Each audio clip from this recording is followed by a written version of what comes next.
communicating things, ideas to other people through words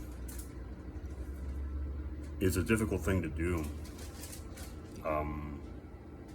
I wanted to say one of the most difficult. It's a nearly impossible thing to do, not just because to communicate exactly what is going on in your head, right? You're using words which form a bridge through which you can try to transport or convey something into the mind of somebody who doesn't think like you. So it isn't just about communicating, it isn't just about transferring an idea or a set of ideas. It's about being able to relate, being able to relate to someone, being able to relate to people. To relate to one individual is hard enough. To relate to many is probably a fool's errand. I want to say that to relate to anybody is a practical impossibility, no matter how much you have in common with them. No two people are alike, and that goes beyond the physical.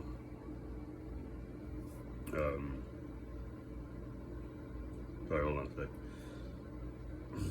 I need a moment.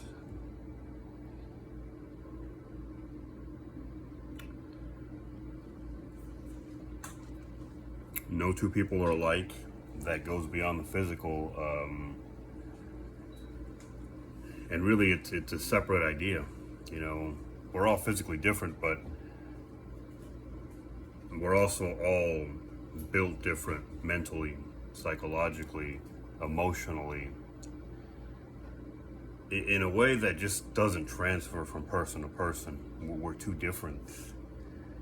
And I think we have to stop trying so hard to relate to others and maybe make it more of a priority to find peace within ourselves.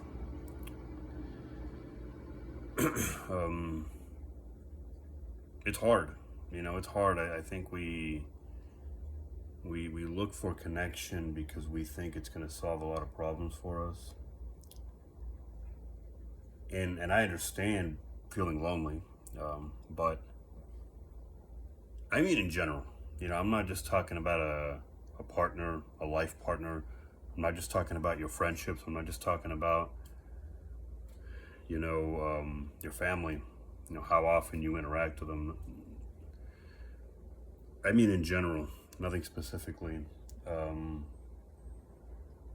know, I think we have to concern ourselves before connecting with others, before relating, because connections can be toxic. Before concerning ourselves with those connections, we have to concern ourselves with finding peace within ourselves. It's just part of being a decent human being, you know? If you're going to reach out to somebody or to people in general, why not bring something, if not good, at least decent to the table? You know, don't come to the table clamoring with your hands open, clamoring, you know, me, you know, give me, I need something. I need to resolve whatever I've got going inside me. I'm reaching out because and doing that is I'm not discouraging anybody to reach out for help if they really need it. You know, if you need a life raft and you're this close to the edge, I mean, I think we've all been there. You know, go for it, but don't make it something that you do sustainably. Don't base the entirety of your connections with others around desperately needing help or desperately needing to be fixed or anything like that.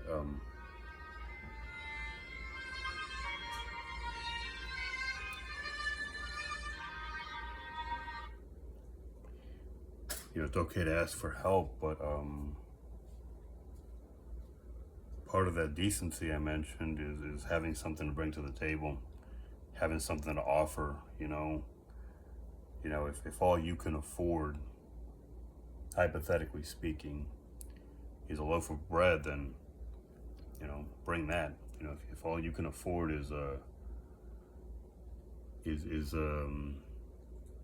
can of Tic Tacs, then I'm sure somebody will appreciate it. Just don't go out into the world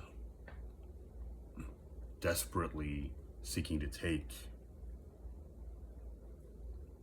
I'm referring emotionally right now, but in any sense, I mean, you've got your criminals obviously who go out there and physically take shit, but I mean emotionally, right?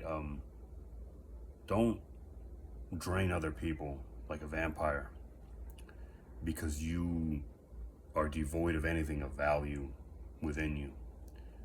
Focus on yourself, as selfish as that may seem, and build yourself up. And then maybe you'll be able to look yourself in the mirror and not, because inside, deep down inside, you're gonna know, even if you won't accept it. If you are what they call an energy vampire, if you're somebody who does nothing more than take and never gives, you'll know. Other people will know, but absolutely you will know. Subconsciously, whether or not you accept it, you're gonna know, and you are going to hate yourself. You are going to hate yourself for it.